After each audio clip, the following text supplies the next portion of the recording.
এই অনুশীলনীতে শতকরা বিষয়ক বিভিন্ন সমস্যা আছে, আমরা সেগুলো সমাধান করব। চলো প্রথম অঙ্কে কি বলা আছে। প্রথমে 1 নম্বরে আছে শতকরায় প্রকাশ করো। ক নম্বরে আছে 3/4। এটাকে কিভাবে শতকরায় প্রকাশ করব? বেশ কয়েকটা পদ্ধতি আছে, আমি সবগুলোই তোমাদেরকে দেখিয়ে দিচ্ছি। দেখো, এভাবে যদি থাকে তাহলে আমরা এভাবে লিখতে পারি গুণ 100%। আচ্ছা, 100% হুট করে হঠাৎ করে 3/4 এর সাথে কোন একটা সংখ্যা গুণ করে দিলাম, আদৌ কি এটা লেখা যায় কিনা সেটা একটু বোঝার জন্য আমরা একটা एग्जांपल নিব। মনে করো a একটা সংখ্যা, অথবা যে কোনো একটা সংখ্যা, আমি 5 মনে করলাম যে 5 একটা সংখ্যা। এটার সাথে যদি 1 গুণ করি তাহলে কি মানের কোনো পরিবর্তন হয়? 5 এর 5ই থাকে। আসলে 100% মানে কি সেটা আমরা একটু বোঝার চেষ্টা করব। 100% সমান হচ্ছে 100 ডিভাইডেড বাই 100। তার মানে কত হলো? কাটাকাটি করলে 100 একে 100, 100 একে 100, তার মানে হচ্ছে 1। তার মানে কোন সংখ্যার সাথে যদি আমরা 1 গুণ করি তাহলে সেই সংখ্যার মানের কোনো পরিবর্তন হয় না। তো যে কারণে আমরা 3/4 এর সাথে 100% গুণ করলাম, মানে হলো 1 গুণ করলাম। বুঝতে পেরেছো তোমরা? ওকে, তাহলে আমরা এই অঙ্ক যদি সামনের দিকে এগিয়ে নিয়ে যাই তাহলে কি দাঁড়াবে দেখি। 3/4 গুণ হচ্ছে 100/100। এইটা লেখা ম্যান্ডেটরি না, নিচে 100 আমি লিখবই এরকম বাধ্যবাধকতা নাই। আমি যদি পার্সেন্ট রেখেও কাজ করি কোনো সমস্যা নেই, রাখা যাবে। তবে এখানে আমরা একটু দেখি, যদি এভাবে করি 4 একে 4 আর 4 25 100। এবার দেখো কত হলো, উপরে 3 গুণ 25 মানে হলো 75, আর নিচে কত, নিচে 100 গুণ 1 মানে হচ্ছে 100। আরেকটা বিষয় তোমাদের জেনে রাখতে হবে, যদি কোনো সংখ্যার নিচে অর্থাৎ হরে যদি 100 থাকে তাহলে সেই সংখ্যার সাথে এই হরটা তুলে দিয়ে পার্সেন্ট লেখা যায়, তার মানে হচ্ছে 75%। তাহলে এই অঙ্কের উত্তর কত হবে? 75%। চলো অন্যভাবে করা যায়, কিভাবে করি দেখি। কত আছে? 3/4। ওকে, এইটাকে আমরা একটা কাজ করি, নিচে যে সংখ্যাটা আছে আমাদের একটু হিসাব করে নিতে হবে। এই সংখ্যার সাথে কোন একটা সংখ্যা গুণ করে 100 আনা যায় কিনা সেই সংখ্যা দিয়ে উপরে নিচে গুণ করব। ব্যাপারটা বোঝা গেল না? সোজা কথা, 100 কে এই 4 দিয়ে ভাগ করে দিব, কত হবে তাহলে? 100 কে 4 দিয়ে ভাগ করলে হয় 25। তাহলে সেই 25 দিয়ে উপরে নিচে গুণ করে দেব। দেখো বিষয়টা এরকম হবে, 3/4, এই দাগটা একটু বড় করে দিয়ে উপরে গুণ করব 25, নিচে গুণ করব 25। অর্থাৎ একই সংখ্যা দিয়ে উপরে নিচে গুণ করা যায়, ভাগ করা যায়। ওকে, তাহলে কত হলো? উপরে 3 আর 25 গুণ করলে 75, আর নিচে 4 এবং 25 গুণ করলে হয় 100, আর এটা সমান লেখা যায় 75%। তোমরা এভাবেও সমাধান করতে পারো, সরাসরি এভাবে করতে পারো, অথবা ঘুরিয়ে এই লাইন থেকে এই লাইনেও যেতে পারো। উত্তর কত? 75%। আমরা যেভাবে সমাধান করি না কেন উত্তর কিন্তু 75%। তবে সবচেয়ে বেটার এভাবে করা।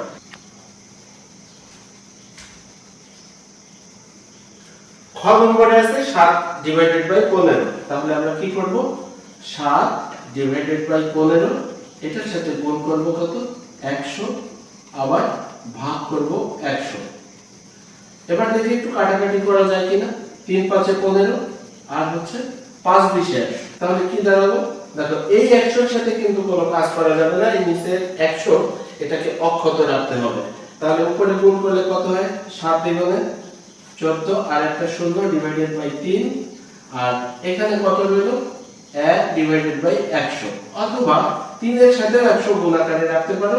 এখন দেখো 140 কে যদি 3 দিয়ে ভাগ করি তাহলে এরকম একটা মিশ্র ভগ্নাংশ পাওয়া যায়, আর 1/100 মানেই হচ্ছে একটা পার্সেন্ট। অর্থাৎ এই পার্সেন্ট চিহ্ন বা শতকরা চিহ্ন মানেই হচ্ছে 100 দিয়ে ভাগ করা। গ নম্বরে আছে 4/5। আমরা একই কাজ করব, 4/5 গুণ উপরে 100 নিচে 100। আচ্ছা, এবার 5 একে 5 আর 5 20 100। তার মানে কত হলো? 4 গুণ 20 মানে হলো 80, আর নিচে কত? 100। আচ্ছা, আগের বার সংখ্যা ছিল বলে আমরা ওটাকে একটু আলাদা করে লিখেছিলাম। এবার কিন্তু অন্য কোনো সংখ্যা নাই, সেজন্য ডিভাইডেড বাই 100 লিখলাম। আচ্ছা, যদি কেউ মনে করো যে না আমি এভাবে লিখতে চাই না, এভাবে লিখবো, কোনো সমস্যা নেই, লিখতে পারো। এতেও কোনো প্রবলেম হবে না, এর মানে হচ্ছে পার্সেন্ট। তাহলে কি দাঁড়ালো 80%, অর্থাৎ 80%। ঘ নম্বরে কি আছে 2 পূর্ণ 6 ডিভাইডেড বাই 25। আগে আমাদের এটাকে অপ্রকৃত ভগ্নাংশ বানাতে হবে, তাহলে নিচে তো 25 থাকবে, এটা আমরা জানি। আর কি করতে হবে, এই 2 এর সাথে 25 গুণ করে 6 যোগ করব, তাহলে 25 গুণ 2 মানে 50, তার সাথে 6 যোগ, তাহলে 56 হলো। এরপরের কাজটা কি, পরের কাজ হচ্ছে আগের মতই 56 ডিভাইডেড বাই 25 গুণ 100 আর ভাগ 100। আমরা মনে রাখবো নিচের 100 কে হাত দিব না, এটা যেমন আছে তেমন থাকবে। 25 একে 25 আর 4 25 এ 100। এবার গুণ করে দেব, 4 4 কত 24, 24 এর 4 হাতে 2, 4 5 এ 20 আর 2 এ 22 গুণ কত 1 ডিভাইডেড বাই 100, তার মানে হচ্ছে 224%। 9 নম্বরে আছে 0.25। তবে এটা একটা দশমিক ভগ্নাংশ, তো দশমিক ভগ্নাংশকে আমরা আগে সাধারণ ভগ্নাংশে পরিণত করব। কিভাবে, আগে দাগ দিব আর উপরে এই যে দশমিক এবং শূন্য বাদ দিয়ে লিখব 25। দশমিকের জন্য নিচে লিখব 1 আর দুইটা ঘর আছে 1 2, তাহলে এর জন্য হবে দুটো শূন্য। আর কিছু করার দরকার আছে কি, 25 ডিভাইডেড বাই 100, আমরা তো চাচ্ছি এটা যে নিচে যেন 100 থাকে, আর কোনো কিছু দরকার নেই, তাহলে আমরা এটাকে লিখতে পারি না 25%। 4 নম্বর অঙ্কে আছে 0.65। আগেরটার মতই একেবারে সেম অঙ্ক, 6 5 ডিভাইডেড বাই 100। 100 কেন, দশমিকের জন্য 1 আর 2 ঘরের জন্য দুটো শূন্য। তো এই যে আমাদের হাতে চলেই আসছে, আর কোনো কিছুই করার দরকার নেই, জাস্ট এতটুকুর পরেই আমরা লিখতে পারবো। এই নিচের 100 বাদ দিলে আমরা পার্সেন্ট লিখতে পারি। 6 নম্বরে আছে 2.50। আচ্ছা, আমরা দশমিকটা তুলবো, তাহলে 2 থাকবে। এবার কিন্তু শূন্য না 2, যে দশমিকের আগে বাদ দিয়ে দিয়েছিলাম এটা ভাবার কোনো কারণ নেই, যেহেতু দশমিকের আগে একটা সংখ্যা আছে সার্থক অঙ্ক 2, সে 2 লিখবো, তারপরে 5 লিখবো, শূন্য লিখবো। এরপরে দেখো দশমিকের জন্য 1 আর আগের মতই দুটো ঘর আছে, তাহলে দুটো শূন্য হবে। আচ্ছা, আমরা ওই যে সেই ফরম্যাটেই পেয়ে গেছি, নিচে 100 আছে, তাহলে আমরা কি করব 250%। ব্যাস, এটার উত্তর ক্লিয়ার হয়ে গেল। বর্গীয় যাতে আবার একটু অন্যরকম করে দেওয়া আছে, দেখো এর আগের অনুশীলনীতে আমরা যে অঙ্ক করেছিলাম অনুপাতের অঙ্ক, অনুপাত আসলে কিছুই না, ভাগ। তো আমরা এটাকে এভাবে লিখতে পারি 3 ডিভাইডেড বাই 10। বর্গীয় জ নম্বরে আছে 3:10। আচ্ছা, এর আগের অনুশীলনীতে আমরা কিন্তু অনুপাতের অঙ্ক করেছিলাম, আর অনুপাত আসলে ভাগ। তো ভাগ চিহ্ন এভাবেও দেওয়া হয়, আবার নানান ভাবে দেওয়া হয়, ওইগুলো আমাদের ভাবার দরকার নেই। আমরা এটাকে লিখতে পারি 3 ডিভাইডেড বাই 10। এরপরের কাজ কি, আগের মতো করে করব, গুণ 100 ভাগ 100। ওকে, এবার 10 দিয়ে যদি কাটাকাটি করি 10 10 এ 100। এবার দেখো নিচের 10 কিন্তু অক্ষত রাখতে হবে, আবার কেউ চিন্তা করে না যে 10 এর সাথে তো 100 কাটে, তাহলে কাটাকাটি করে দেই না, এটা করা যাবে না। তাহলে কি রইলো, উপরে আছে 3 10 এ 30, এই যে 3 আর 10 গুণ আকারে আছে 30, আর নিচে কত 100। এর মানে কত, এর মানে হচ্ছে 30%। এরপরে 6 নম্বরে কি আছে 12:25। ঠিক আছে, তাহলে আমরা কি লিখতে পারি 12 ডিভাইডেড বাই 25, এভাবে লিখতে পারি। এরপরের কাজ কি 12 ডিভাইডেড বাই 25, এটা থাকবে, গুণ করব 100 দিয়ে, আবার ভাগও করব 100 দিয়ে। এবার 25 একে 25, 4 25 এ 100, উপরে গুণ করলে কত, 4 এবং 12 কে গুণ করলে হয় 48, আর নিচে হবে 100, তার মানে কত হলো 48%। 2 নম্বরে সাধারণ ভগ্নাংশ এবং দশমিক ভগ্নাংশে প্রকাশ করতে বলা হয়েছে। ক নম্বরে আছে কি, ক নম্বরে আছে 45%। আচ্ছা, পার্সেন্ট মানে কি আমরা জেনে গেছি, কি পার্সেন্ট মানেই হচ্ছে ডিভাইডেড বাই 100। ওকে, এবার দেখো একটু কাটাকাটি যদি করি, আমরা এটাকে কত দিয়ে কাটতে পারি, 5 দিয়ে কাটতে পারি, তাহলে কত হবে 5 9 45, এটাকে 5 দিয়ে কাটলে হবে 20, তার মানে হচ্ছে 9 ডিভাইডেড বাই 20। এইটা হচ্ছে সাধারণ ভগ্নাংশ।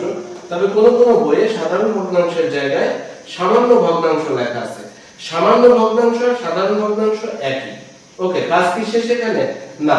এরপরে আবার এই সংখ্যাটাকে যদি আমরা দশমিক ভগ্নাংশে প্রকাশ করি অর্থাৎ দশমিকে নিয়ে যাই তাহলে 0.45 হবে। তো আমি একটু দেখিয়ে দিচ্ছি ভাগটা কিভাবে হবে। তোমরা নিশ্চয়ই ভাগ করতে পারো। 20 দিয়ে ভাগ করতে হবে 9 কে। 20 তো 9 এর মধ্যে যায় না। আচ্ছা আমি ভাগটা দেখিয়ে দিচ্ছি। 20 দিয়ে 9 কে ভাগ করলে 20 9 এর ভিতরে যায় না। তাহলে আমরা কি করব, একটা দশমিক নিব। দশমিক নিলে একটা শূন্য পাবো। এবার কতবার যাবে? 4 বার যাবে। 4 20 এ কত? 80। বিয়োগ করলে কত হয়? 10। আর যেহেতু দশমিক দেওয়া আছে তাহলে আমরা একটা শূন্য পাই, তাহলে একটা শূন্য নিব।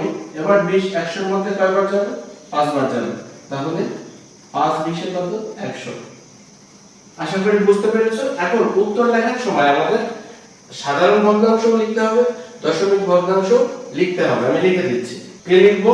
সাধারণ ভগ্নাংশ 9/20 এবং দশমিক ভগ্নাংশ 0.45।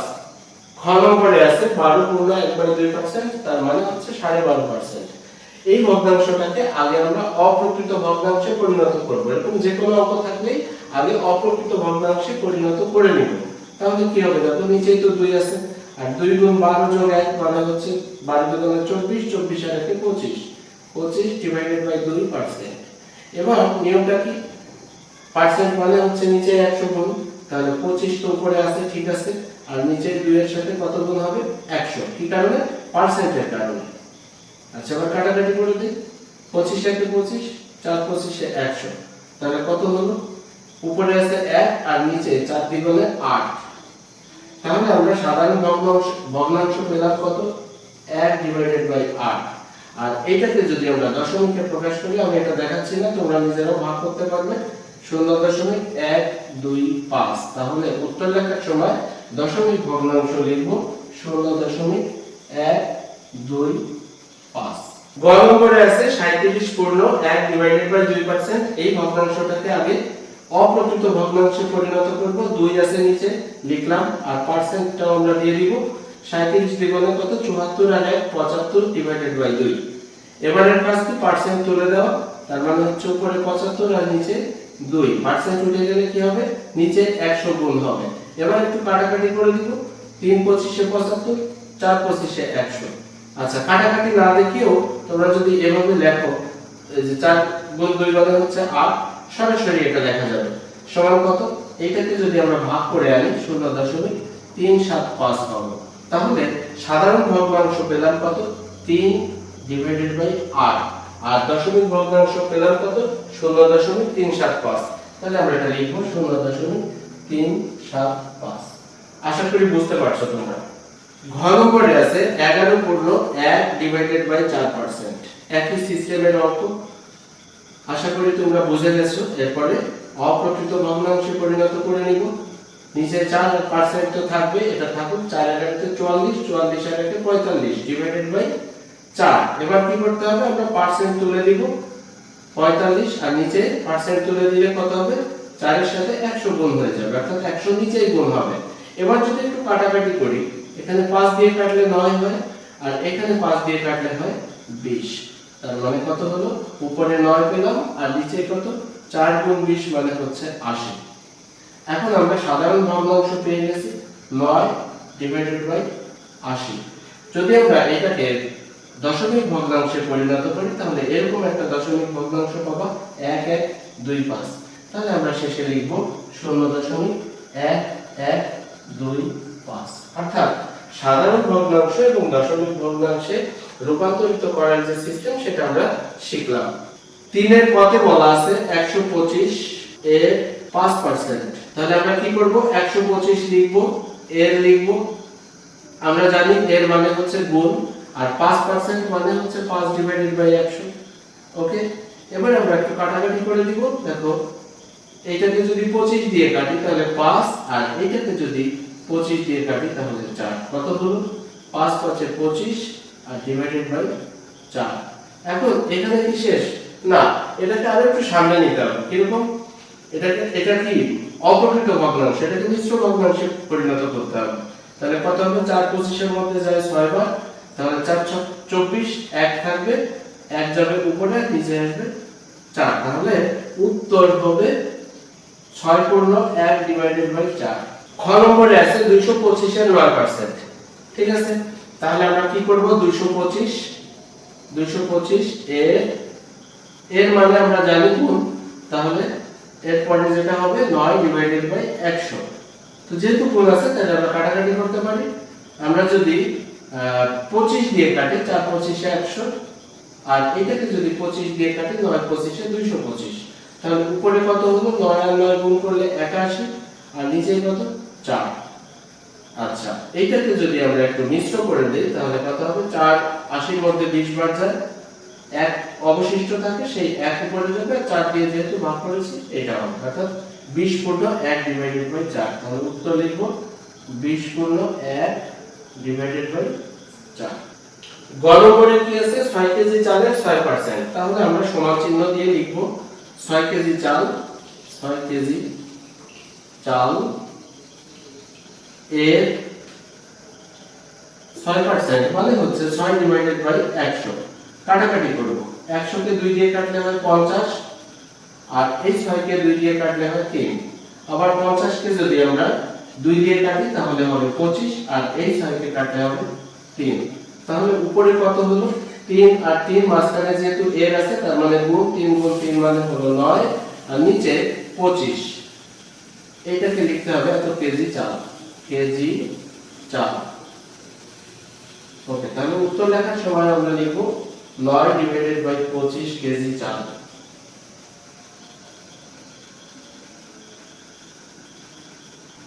ঘ নম্বরে আছে 200 সেন্টিমিটারের 40%। তাহলে আমরা লিখব 200 সেন্টিমিটার এর 40% মানে হলো 40 ডিভাইডেড বাই 100। এবার কাটাকাটি করে দিব, 100 কে 100, আর 100 দ্বিগুণে 200, তাহলে 2 আর 40 গুণ করলে কত হবে, 80। 80 কি সেন্টিমিটার, তাহলে একক আমরা লিখব সেন্টিমিটার। তাহলে কত হলো উত্তর, 80 সেন্টিমিটার।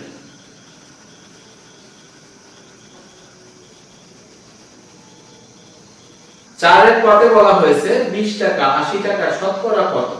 তাহলে আমরা সমাধান করব কিভাবে, আমরা সমাধান করব এভাবে, লিখব 20 টাকা 80 টাকা 20 ডিভাইডেড বাই 80 অংশ, এখানে লিখব অংশ। ওকে, এখন দেখো কে উপরে কে নিচে, একটা জিনিস মনে রাখবা, যার সাথে র লাগানো আছে, এই যে দেখো টাকা, আর এটা কিন্তু টাকা না, টাকা, আর এটা টাকা, তাহলে এই টাকার যেটা সেটা নিচে যাবে, তার মানে বড় অঙ্কটা নিচে আর ছোট অঙ্কটা উপরে, এভাবেও তোমরা চিন্তা করতে পারো।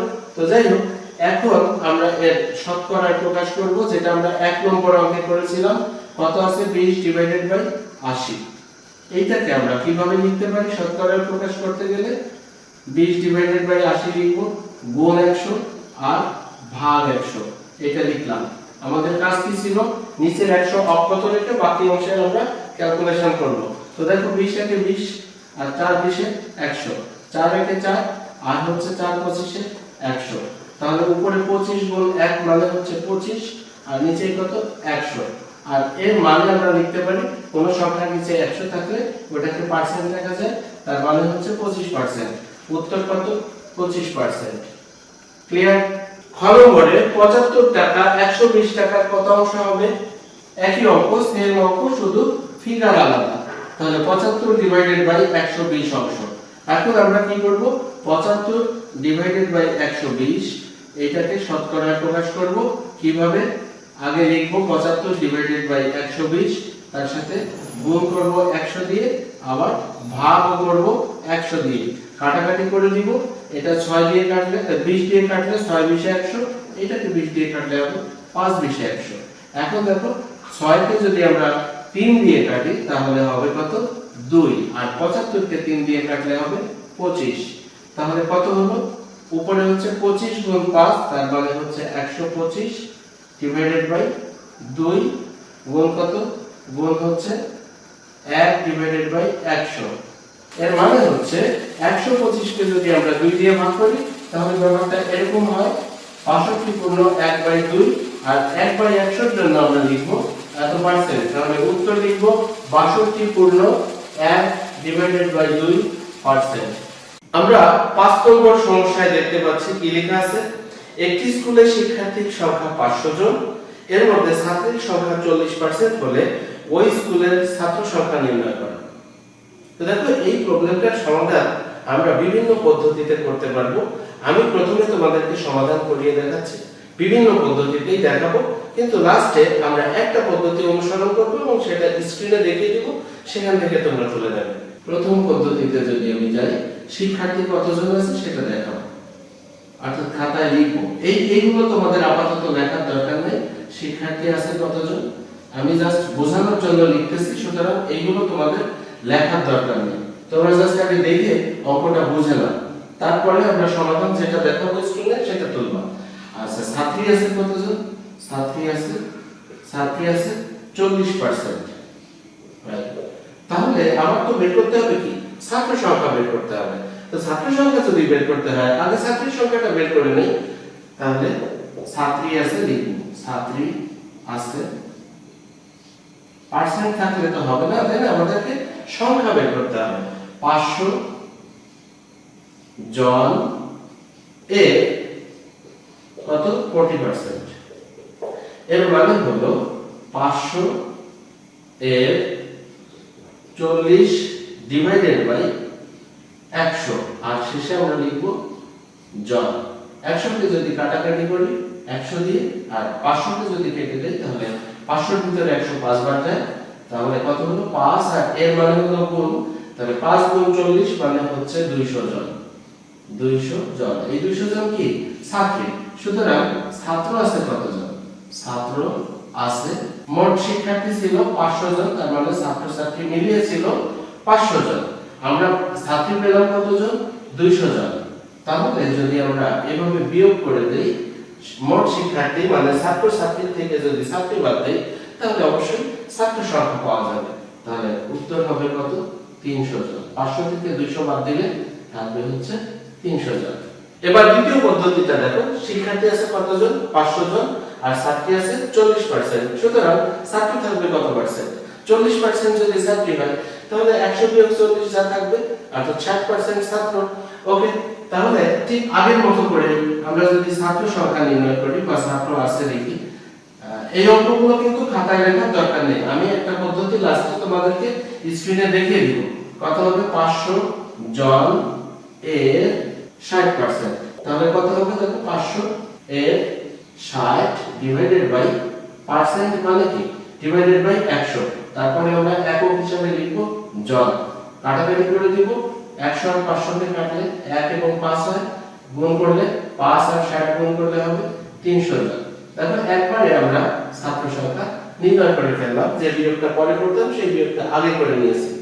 এই হচ্ছে পার্থক্য। এভাবেও করা যাবে, তবে আপাতত এগুলো করার দরকার নেই, তোমরা জাস্ট বুঝে নাও। এরপরে আমরা তৃতীয় পদ্ধতি দেখব। দেখো এই ব্যাপারটা আমাদের কিন্তু স্টিল একেবারে দেওয়াই আছে যে শিক্ষার্থী আছে 500 জন, ছাত্রী 40%। ওকে, শিক্ষার্থী 100 জন হলে ছাত্রী কতজন, ছাত্রী 40 জন। সুতরাং শিক্ষার্থী একজন যদি হয়, তাহলে ছাত্রী হবে কত, একজন হলে নিশ্চয়ই কম হবে। কম হলে আমরা জানি ঐকিক নিয়মে ভাগ হয়, কাকে ভাগ হয়, ডান পাশে যে থাকে সেটা, আর যে বাম পাশে থাকবে সে যাবে নিচে। তাহলে কত হলো, 100 এত জন।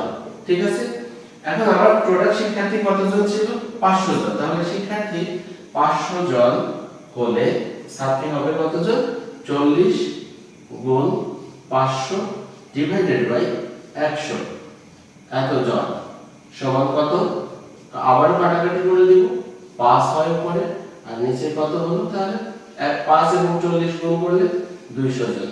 তাহলে ছাত্র আছে 500 বিয়োগ 200 জন সমান 300 জন।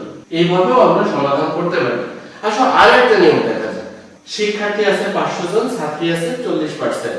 ওকে, সুতরাং ছাত্র আছে কত পার্সেন্ট, ছাত্র আছে ওই যে আগের মতো দ্বিতীয় পদ্ধতিতে যেভাবে করেছিলাম, 100 বিয়োগ 40% সমান হচ্ছে কত, 60%।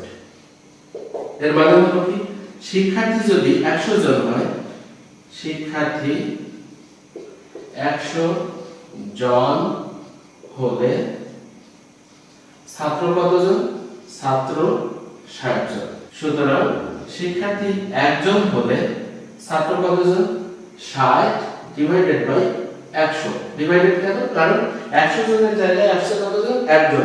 তো নিশ্চয়ই এই ক্ষেত্রে কম হবে, আর কম হলেই আমরা জানি ঐকিক নিয়মে ভাগ হয়, আর বেশি হলে হয় গুণ।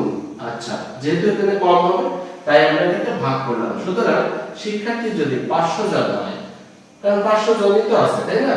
যেটা দেওয়া আছে আমরা সেখান থেকে সেই অঙ্কটাকে ধরে নিব আর কি। তাহলে ছাত্র কত হবে? 60 গুণ 500 ডিভাইডেড বাই 100 এত জন। এবার যদি কাটাকাটি করি 5 হয়, এখানে হয় 1, তার মানে হচ্ছে 300 জন। তারপর একবারেই আমরা ছাত্র সংখ্যা নির্ণয় করে ফেললাম, তাহলে নির্ণয় উত্তর হবে 300 জন। তবে এই পদ্ধতির একটাও তোমাকে করার দরকার নেই, আমি জাস্ট এরপর স্ক্রিনে দেখিয়ে দিচ্ছি। এছাড়াও আরো অনেক পদ্ধতিতে করা যায়, তো আমরা এতগুলো দেখবো না, আপাতত আমরা বুঝে নিলাম যে বিভিন্ন ভাবে অঙ্ক করা যায় বা সমস্যার সমাধান করা যায়। আমি স্ক্রিনে যেটা এখন দেখিয়ে দিচ্ছি সেটা তোমরা তুলে নাও।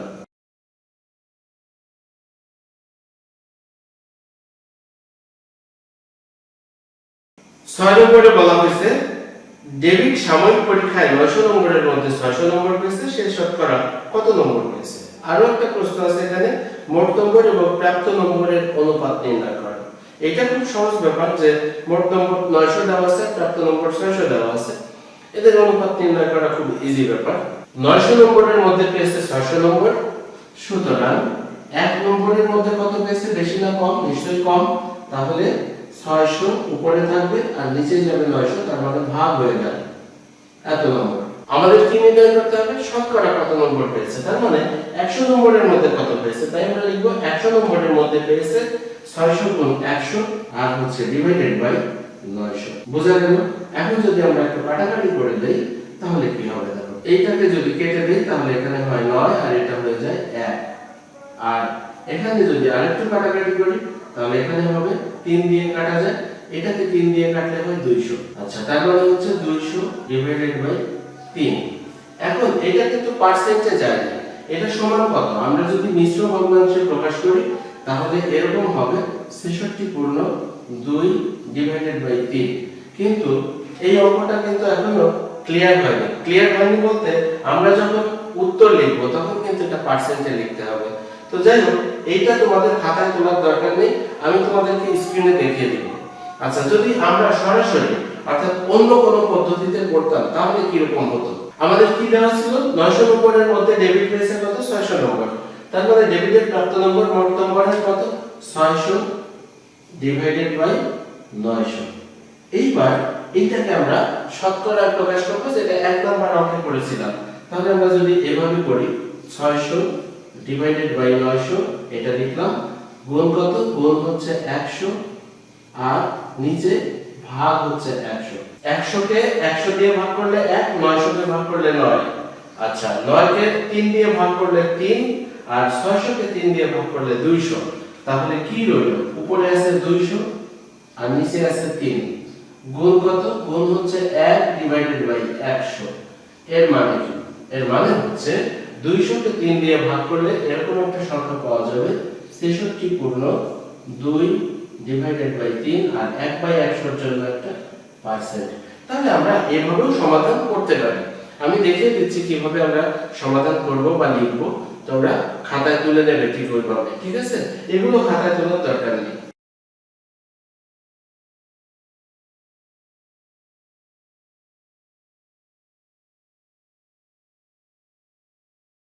আমরা প্রথম পদ্ধতিটা একটু দেখি। বইটির কভারে লেখা মূল্য ছিল কত? 120 টাকা, এবং বইটির ক্রয় মূল্য কত ছিল? 84 টাকা। অর্থাৎ যে ক্রয় করেছে তার ক্রয় মূল্য কিন্তু যিনি বিক্রি করেছেন তার কিন্তু বিক্রয় মূল্য। তো যাই হোক, এই বিষয়ে আমাদের কোনো আলোচনা নাই। কমিশন কত টাকা পেয়েছে সেটা হচ্ছে মূল বিষয়। যে বইয়ের মূল্য ছিল 120 টাকা, সে বই কিনেছে কত দিয়ে? 84 টাকা দিয়ে। তাহলে কমিশন কত পেল? 36 টাকা। ঠিক আছে, তাহলে এবার এই কমিশন লিখিত মূল্যের কত পার্সেন্ট সেটা বের করলে আমাদের অঙ্কের উত্তর চলে আসবে। তাহলে আমরা যদি লিখি যে সুতরাং কমিশন লিখিত মূল্যের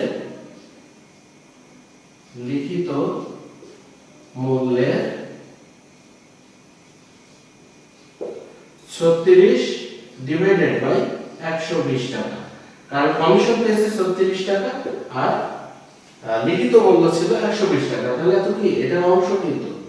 তো এইবার এই অঙ্কটাকে আমরা অর্থাৎ এই যে সমস্যাটা আসলো এটাকে আমরা শতকরায় প্রকাশ করব। কিভাবে শতকরায় প্রকাশ করব সেটা আমাদের খুব ভালো করে জানা আছে। কি রকম? 36 ডিভাইডেড বাই 120 গুণ 100 ডিভাইডেড বাই 100। ওকে, এবার যদি আমরা একটু কাটাকাটি করে দিই, তাহলে আমি 10 দিয়ে কাটি, 10 10 100, আর এটাকে যদি আমরা 10 দিয়ে কাটি তাহলে হয় 12, 12 একে 12 আর 3 12 36, তাহলে কি দাঁড়ালো? 3 গুণ 10 মানে হচ্ছে 30 ডিভাইডেড বাই কত? 100, এর মানে হচ্ছে 30%। এই যে আমাদের শতকরা কমিশনটা বেরিয়ে গেল। আচ্ছা, দ্বিতীয় পদ্ধতি যদি আমরা অ্যাপ্লাই করতে চাই, এটা যদি আমরা ভিন্ন পদ্ধতিতে করতাম তাহলে কিভাবে করতে পারতাম? দেখো, এটা লিখতেই হবে যে বইটির কভারে লেখা মূল্য হচ্ছে 120 টাকা এবং বইটির ক্রয় মূল্য 84 টাকা। ঠিক আছে, কমিশন পেলে কত? 120 বিয়োগ 84 টাকা মানে 36 টাকা, অর্থাৎ বিয়োগ করলে যা হয় 120 টাকায় কমিশন পায় কত? 36 টাকা। নাকি এর চেয়ে কম বেশি? অবশ্যই না, আমাদের কি বের করতে হবে? শতকরা বের করতে হবে। তার মানে 100 টাকায় কত কমিশন? আগে তো একে যেতে হবে। ঐকিক নিয়মে যদি আমরা করি তাহলে 1 টাকায় কমিশন পাবে কত? নিশ্চয়ই কম, তার মানে হচ্ছে 36 ডিভাইডেড বাই 120, 120। ওকে, সুতরাং আমরা কত বের করব? 100 টাকায় বের করব। 100 টাকায় কমিশন পাবে কত? 36 ডিভাইডেড বাই 120, এর সাথে গুণ হবে কত? 100 টাকা। সমান কত হলো? কাটাকাটি করলে আমরা ওই আগের কাটাকাটিটা তো জানাই আছে, কত হবে জানো? 30। এখানে টাকা লিখলেও উত্তর লেখার সময় কিন্তু টাকা লেখা যাবে না। কি হবে? কমিশন 30%। এভাবে লিখতে হবে। তারপরে আমি এখন স্ক্রিনে দেখিয়ে দিচ্ছি তোমাদের।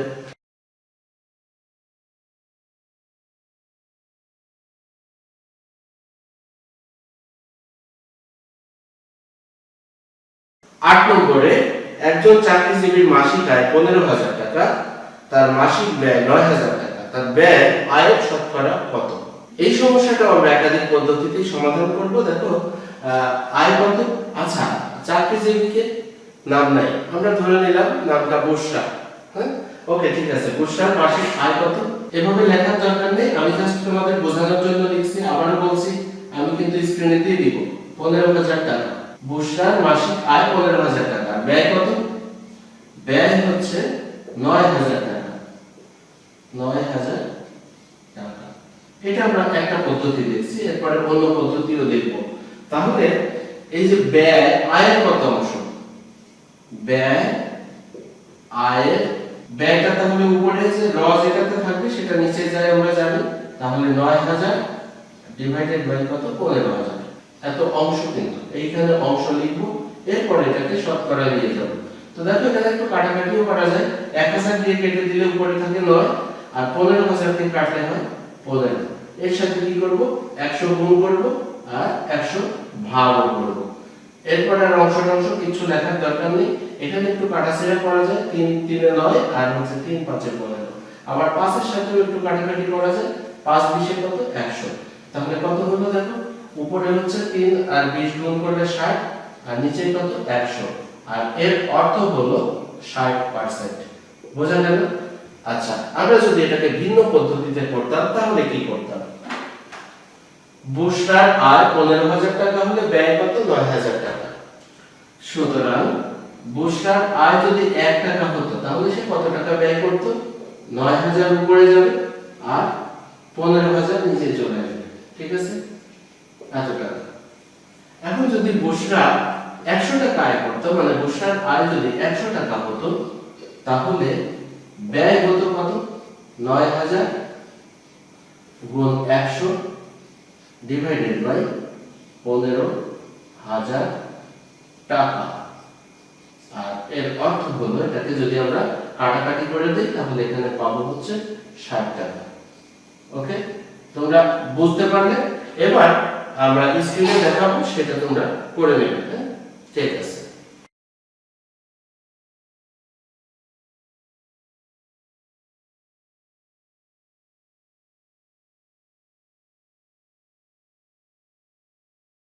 9 নম্বরে শোয়েবের স্কুলের মাসিক বেতন 200 টাকা, তার মা তাকে প্রতিদিনের টিফিন বাবদ 20 টাকা দেন।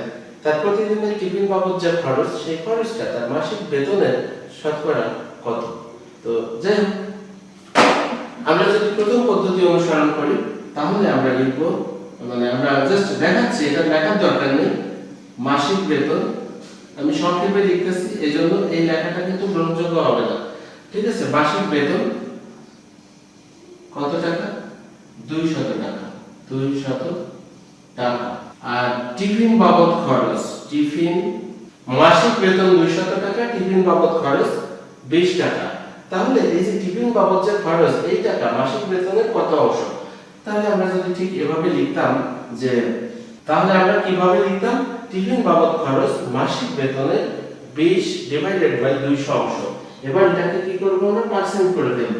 তো পার্সেন্ট করতে হলে আমাদের নিয়ম জানা আছে, গুণ 100 ডিভাইডেড বাই 100।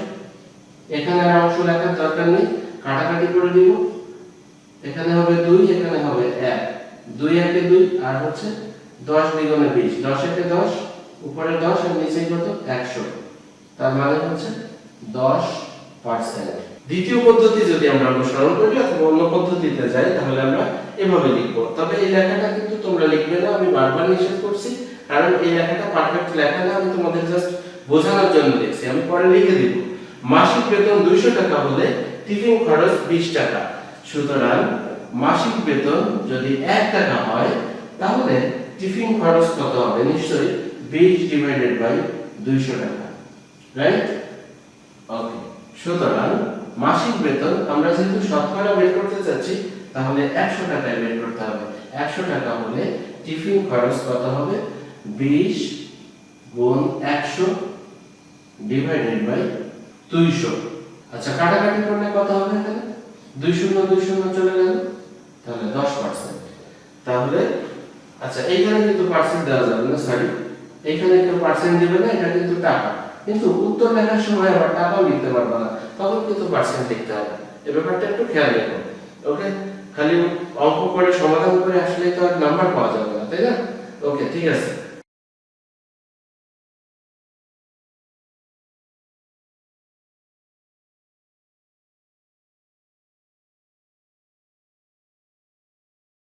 দশ নম্বরে বলা আছে, একটি স্কুলে শিক্ষার্থীর সংখ্যা 800 জন। বছরের শুরুতে 5% শিক্ষার্থী নতুন ভর্তি করা হলে বর্তমানে ওই স্কুলে শিক্ষার্থীর সংখ্যা কত? আমরা সমাধানে আসি। স্কুলটিতে শিক্ষার্থী ছিল 800 জন, নতুন শিক্ষার্থী ভর্তি করা হলো 5%। তাহলে শিক্ষার্থী বৃদ্ধি পেল কতজন? 800 জনের 5% সমান 800 এর 5% মানে হচ্ছে 5/100। আর এই জনটাকে আমরা ডান পাশে নিয়ে গেলাম, কারণ একক ডান পাশে লিখতে হয়। আচ্ছা, কাটাকাটি করে দিই। 100কে 100 দিয়ে কাটলে 1, আর 800কে কাটলে হবে 8। 8 এবং 5কে গুণ করলে হবে 40 জন।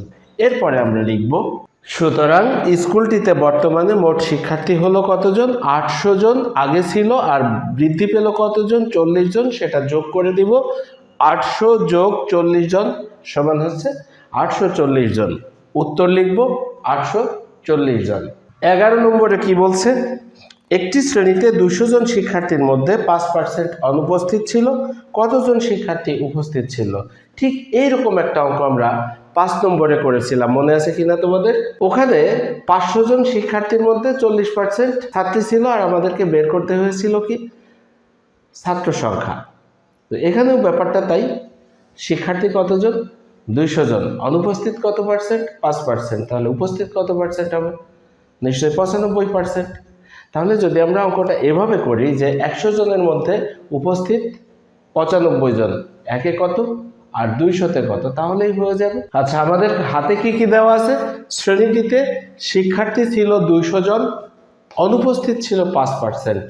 তাহলে অনুপস্থিত শিক্ষার্থীর সংখ্যা কত? সুতরাং অনুপস্থিত শিক্ষার্থীর সংখ্যা 200 জনের 5% সমান 200 এর কত? 5%, মানে হচ্ছে 5/100।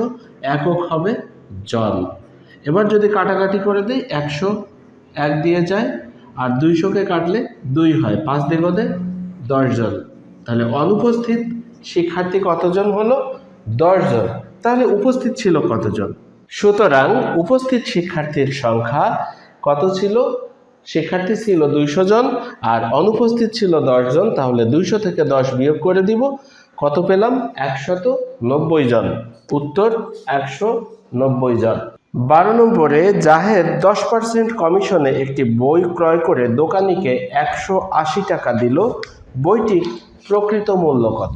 10% কমিশনে বইটির প্রকৃত মূল্য 100 টাকা হলে ক্রয় মূল্য কত টাকা হবে? যেহেতু 10 টাকা কমিশন, শতকরা 10 টাকা, তার মানে 100 থেকে 10 টাকা কম, 100 বিয়োগ 10 টাকা সমান হচ্ছে 90 টাকা। তাহলে কথাটা আমরা একটু ঘুরিয়ে লিখতে পারি, ক্রয় মূল্য 90 টাকা হলে বইটির প্রকৃত মূল্য 100 টাকা।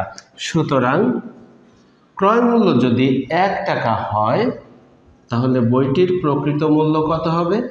100 ডিভাইডেড বাই 90 টাকা।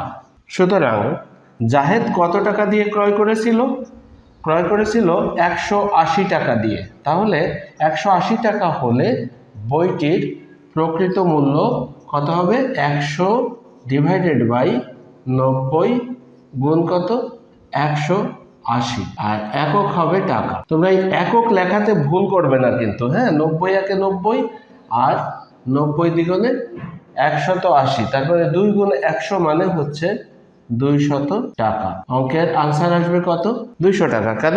কারণ প্রশ্নে বলেছিল যে বইটির প্রকৃত মূল্য কত। এখন এই উপায় ছাড়াও কি অঙ্ক করা যায় না? হ্যাঁ, অবশ্যই যায়। তোমরা উত্তরটা লিখে নাও, 200 টাকা। প্রিয় শিক্ষার্থী বন্ধুরা, আমরা এই অনুশীলনীর শেষ নম্বর সমস্যার সমাধান করছি।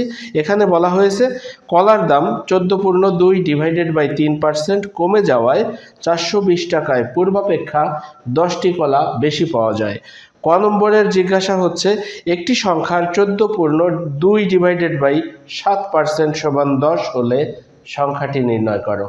খ নম্বরে বলছে প্রতি ডজন কলার বর্তমান দাম কত, আর গ নম্বরে বলছে প্রতি ডজন কলা কত দামে বিক্রয় করলে 33.1 ডিভাইডেড বাই 3% লাভ হতো। আমরা ধারাবাহিকভাবে সমাধান করব। ক থেকে শুরু করছি। আমরা আগে লিখে নিব, দেওয়া আছে সংখ্যাটির 14.2 ডিভাইডেড বাই 7% সমান 10।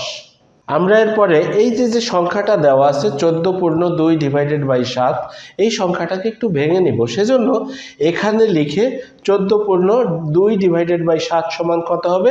7 গুণ 14 যোগ 2, সেটা হবে উপরে আর 7 নিচে, এভাবে লিখে নিব। এখন দেখো এই যে সংখ্যাটা আমরা পেলাম, অর্থাৎ 14.2 divided by 7, that means 100 divided by 7, এটা কতর মধ্যে? এই সংখ্যাটা কততে? 100তে। তার মানে আমরা এই কথা লিখতে পারি সংখ্যাটির একটি অংশ 100 ডিভাইডেড বাই 7 হলে সংখ্যাটি কত? 100। কারণ কি? কারণ 100-র মধ্যে যদি এত হয়, তাহলে আমরা একটু ঘুরিয়ে লিখলাম, অর্থাৎ 14.2 ডিভাইডেড বাই 7, তার মানে হলো 100 ডিভাইডেড বাই 7, রাইট? এই সংখ্যাটা কতর মধ্যে? 100-র মধ্যে। তাহলে ওই সংখ্যার একটা অংশ তো এটা, সেজন্য আমরা লিখলাম সংখ্যাটির একটি অংশ 100 ডিভাইডেড বাই 7 হলে সংখ্যাটি 100। সুতরাং সংখ্যাটির একটি অংশ যদি 1 হয়, 1 হলে সংখ্যাটি কত হবে? দেখো ভগ্নাংশের নিচে যদি 1 হয় তাহলে আমরা জানি ভগ্নাংশ কি হয়? উল্টে যায়। কিভাবে উল্টে যায়? ডান পাশে যে সংখ্যা থাকবে আগে সেটা লিখব, তারপরে গুণ করে এই নিচে যেটা থাকবে সেটা লিখব উপরে, আর উপরে যে সংখ্যাটা থাকবে, উপরে কত ছিল? 100, এটা চলে আসবে নিচে। বোঝা গেল? ওকে, আমাদের আসলে বের করতে হবে কত? এই যে 10, এইটা কত সংখ্যার, কতর মধ্যে? এইটা যেহেতু 100-র মধ্যে, তাহলে 10 কতর মধ্যে, তাই না? তাহলে আমরা লিখব যে সুতরাং সংখ্যাটির একটি অংশ 10 হলে, 10 তো এই সংখ্যার একটা অংশ, তাই না? তাহলে সংখ্যাটির একটি অংশ যদি 10 হয় তাহলে সংখ্যাটি হবে কত? এইখানে আমরা একটু বসিয়ে দেব। 1-এর চেয়ে 10 নিশ্চয়ই বেশি, তাহলে কি হবে? বেশি হলে আমরা জানি গুণ হয়, তাহলে গুণ হয়ে যাবে। এখানে আছে কত? 7, আর নিচে কত আছে? 100। ওকে, এখন এই 10 যদি গুণ হয় তাহলে তো উপরে যাবে, তাহলে গুণ 10। এবার দেখো 100 100 কেটে গেল, 100 একে 100, 100 একে 100, তাহলে কত বের হলো? কত? 7 10 70। তাহলে উত্তর লিখব সংখ্যাটি 70। অনুচ্ছেদে ছিল কলার দাম 14.2/7% কমে যাওয়ায় 420 টাকায় পূর্বাপেক্ষা 10টি কলা বেশি পাওয়া যায়। তাহলে বর্তমান 1 ডজন কলার দাম কত, অর্থাৎ 12টি কলার দাম কত? খুবই ভালো। তো আমরা একটু লিখবো এভাবে, কলার দাম কমে যায় কত পার্সেন্ট? 14.2/7%। এটাকে আমরা অপ্রকৃত ভগ্নাংশে পরিণত করব। তাহলে কত হবে? 14 × 7 + 2 মানে 100/7%। সুতরাং এই কথাটাকে আমরা একটু বিস্তারিতভাবে বলবো। কলার দাম 100 টাকায় কমে কত টাকা? 100/7 টাকা। আচ্ছা, আমরা কত টাকা নিয়ে কলা কিনতে গেছি? 420 টাকা।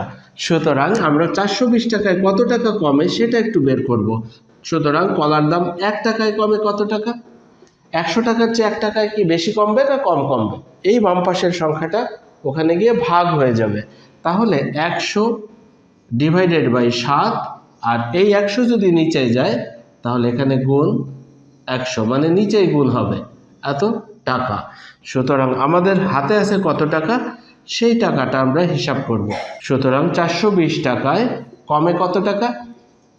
1 টাকার চেয়ে 420 টাকায় তো নিশ্চয়ই পরিমাণটা একটু বেশি হবে, আর সেজন্য 420 উপরে চলে যাবে।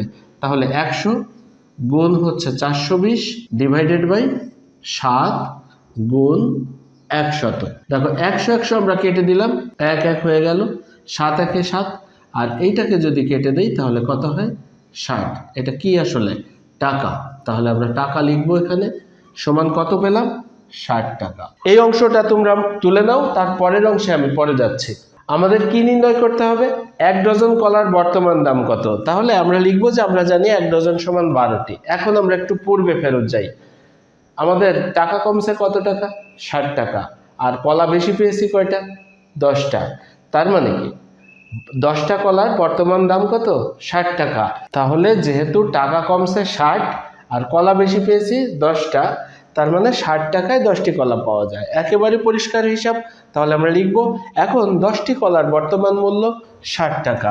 সুতরাং একটি কলার বর্তমান মূল্য কত হবে? নিশ্চয়ই কম। তাহলে 60/10 টাকা। সুতরাং 12টি কলার বর্তমান মূল্য কত হবে? একের চেয়ে যেহেতু বেশি, তো বেশি হলে কি হয়? গুণ হয়। তাহলে 60 গুণ 12/10 এত কি? টাকা। তাহলে এখানে একটা বিষয় খেয়াল করো, 10 একে 10 আর 6 10 60, তার মানে কত হলো? 72 টাকা। দ্যাট মিনস 1 ডজন কলার দাম হচ্ছে, বর্তমান দাম হচ্ছে 72 টাকা। তাহলে আমরা লিখব উত্তর 72 টাকা। গ নম্বরে কি করতে হবে? লাভ করতে হবে। কত পার্সেন্ট? 33.1/3%। আচ্ছা, আমাদেরকে কি নির্ণয় করতে হবে? 1 ডজন কলার বিক্রয় মূল্য তাহলে কত হবে? আমরা কিন্তু ক্রয় মূল্যটা বের করে নিয়েছি, অর্থাৎ আমরা যে দামে কলা ক্রয় করেছি সেটা আমরা জানি যে 1 ডজন কলার ক্রয় মূল্য 72 টাকা। কোথা থেকে পেলাম? খ হতে। তাহলে আমরা একটু লিখে নিব, খ হতে কি পেয়েছি? 1 ডজন কলার বর্তমান মূল্য 72 টাকা। এই কথাটা আমরা আগে লিখে নিব। এখন লাভ করব কত পার্সেন্ট? 33.1/3%। টাকা তো আমার 72 টাকার উপরে হিসাবটা হবে, তাই না? আমরা কি করব? দেখো 72 টাকার 33.1/3%-এ কত টাকা হয়, অর্থাৎ 1 ডজন কলার টোটাল যে দাম, সেই দামের উপর কত বেশি টাকা বিক্রি করলে আমার ওই 33.1/3% লাভ হয়, সেটা নির্ণয় করার জন্য আমরা 72-এর ঠিক ওই পার্সেন্টটা বের করে নিব। তার মানে আমি বুঝে যাব যে 72 টাকার পরে আর কত টাকা বেশি বিক্রি করতে হবে। ঠিক আছে? তাহলে আমরা 72 টাকা এর কি করব? 33.1/3% এটা নির্ণয় করে নিব। তাহলে আমরা সমান দিয়ে লিখব 72 টাকা এর, এটাকে ভেঙে দিব, 3 গুণ 33 যোগ 1, তার মানে হচ্ছে 100/3% সমান 72 এর 100/3, আর এই পার্সেন্ট মানে হচ্ছে 100। তো এটা কি হচ্ছে? কি নির্ণয় করছি আমরা? টাকা। তাহলে আমরা লিখব টাকা। এখন দেখো 100 100-র সাথে যদি কাটে তাহলে 1, 100 একে 100, 100 একে 100, 3 একে 3, আর 3 24-এ 72। তাহলে কত টাকা হলো? 24 টাকা। তার মানে আমার 72 টাকার পরে আরো 24 টাকা বেশি বিক্রি করতে হবে, তাই না? তাহলে সুতরাং 1 ডজন কলার বিক্রয় মূল্য হবে 72 যোগ 24 টাকা, সমান কত হবে? 24 আর 72 যোগ করলে 96 টাকা। উত্তর 96 টাকা।